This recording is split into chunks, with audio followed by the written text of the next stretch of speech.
Okay, think about this. You make hundreds of food choices every single day, but how many of them are really yours?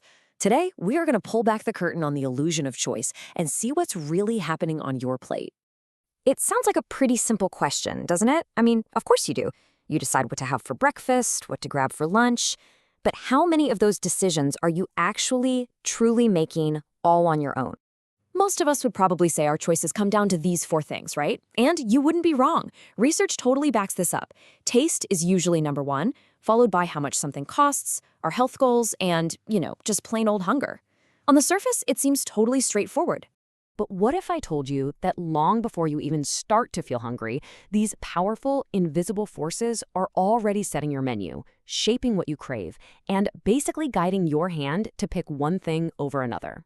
So the first and probably the most powerful architect of your appetite, it's your culture. It sets the basic ground rules for what is even considered food to begin with. It creates this menu that's so deep-seated, you don't even realize you're following it. And this is where culture really flexes its muscles by deciding what's valuable. What one culture calls a delicacy, another might find, well, completely disgusting. The deciding factor isn't some universal rule of taste, it's all about cultural meaning. I mean, take fugu, the poisonous pufferfish. In most places, serving your customers something that could literally kill them would be, a crime. But in Japan, it's this revered delicacy, a huge testament to a chef's incredible skill and tradition.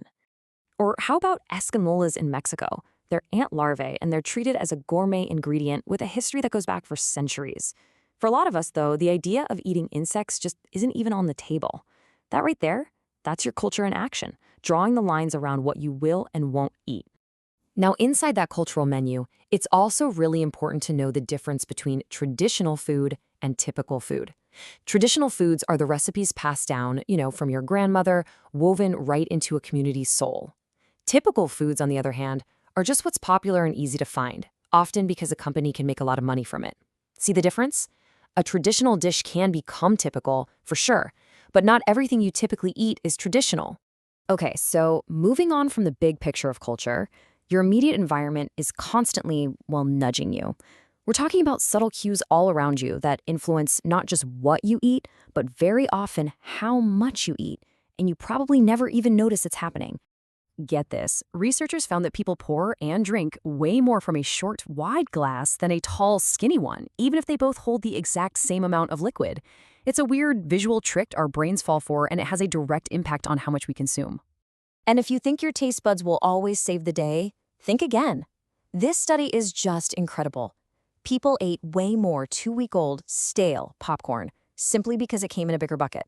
The container size, a simple environmental cue, was more powerful than their own sense of taste. This is exactly the logic that movie theaters and fast food places count on. The jumbo size feels like a better deal, so we buy it, and then we eat all of it, whether it's good or not. And of course, the people you're with are just as powerful. First, there's something called social facilitation. We just tend to eat more when we're with other people, sometimes up to 50% more. Then you've got modeling. We subconsciously copy our friends' eating pace and how much they eat. And finally, there's impression management. We might eat less on a first date or in a job interview to seem a certain way. All right, let's shift gears and talk about the most intentional influence of all, the visual wizardry of food in ads and on social media. This is a whole industry, a multi-billion-dollar one, that's designed to do one thing: make you crave what you see. Food photography has changed so much over the years. It started with these simple, flat overhead shots. But now it's all about extreme close-ups, that blurry background effect, and these artfully stacked layers to make the food look just impossibly delicious. And all of this styling leads to this massive gap between what's in the ad and what you actually get. A gap so big, it's actually gotten some companies sued. For example, Burger King had to face a lawsuit for allegedly making its Whopper look 35% bigger in ads than the one you get in the wrapper. So how do they get that perfect shot? Well, it's a lot of inedible smoke and mirrors.